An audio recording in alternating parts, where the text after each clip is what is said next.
सबों को जय मसीह की। प्रतिदिन के लिए एक पाठ पुस्तक परमेश्वर के रहस्य बांटिए भाई भक्त सिंह के द्वारा।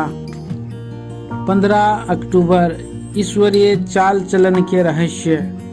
रोमियो 4 अध्याय 19 से 21 पद। वह जो 100 वर्ष का था अपने मृतक समान शरीर और सारा के गर्भ की मरी हुई दशा को जानते हुए भी विश्वास में निर्बल न हुआ, और वह पूरी तरह आश्वस्त था कि जिसने उससे प्रतिज्ञा की है वह उसे पूरा करने में भी सामर्थ है। अब्राहम को दिए अपने हरेक दर्शन में परमेश्वर ने हर बार अपनी ईश्वरीय मित्रता के 10 गुना रहस्यों के बारे में थोड़ा थोड़ा बताया और उसे एक प्रकाशन के बाद दूसरा प्रकाशन दिया। अगर आपके घर में सीढ़ियाँ हों तो आप उनके ऊपर से कूदते फांदते नहीं, बल्कि एक सीढ़ी के बाद दूसरी सीढ़ी से जाएंगे। ऐसा ही अब्राहम के साथ था। परमेश्वर ने उत्पत्ति 12 में उसे 2 बार दर्शन दिया और फिर अध्याय 13, 14, 15 में दर्शन दिया। अध्याय 17 में अब्राहम को दिए गए 6ठे दर्शन का बयान किया गया है, जब वह 99 साल की उम्र पार कर चुका था और उसे योग्य नहीं था कि वह एक पुत्र उत्पन्न कर सके। उसकी पत्नी और वह दोनों ही सूखे हुए पेड़ की तरह हो गए थे। उस समय उसे यह विश्वास करने की जरूरत थी कि हालांकि वह और उसकी पत्नी दोनों ही बूढ़े हो चुके थे, फिर भी परमेश्वर उसकी प्रतिज्ञा को पूरा कर सकता है।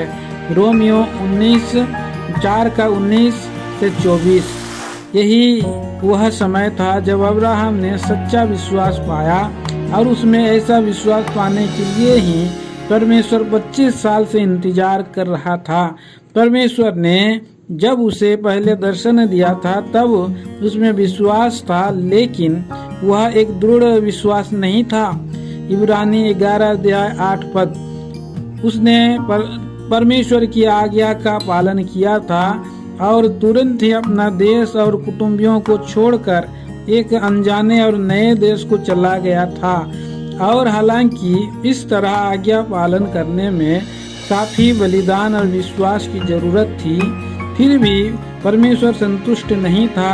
वह एक कदम के बाद दूसरे कदम पर अब्राहम को एक दृढ़ विश्वास में ले जा रहा था, और तब तक वह और उसकी पत्नी संतान उत्पन्न करने के लिए बहुत बूढ़े हो चुके थे। अब जब तक परमेश्वर उनके शरीरों में नया जीवन नहीं डालता, तब तक उनका कोई बच्चा नहीं हो सकता था।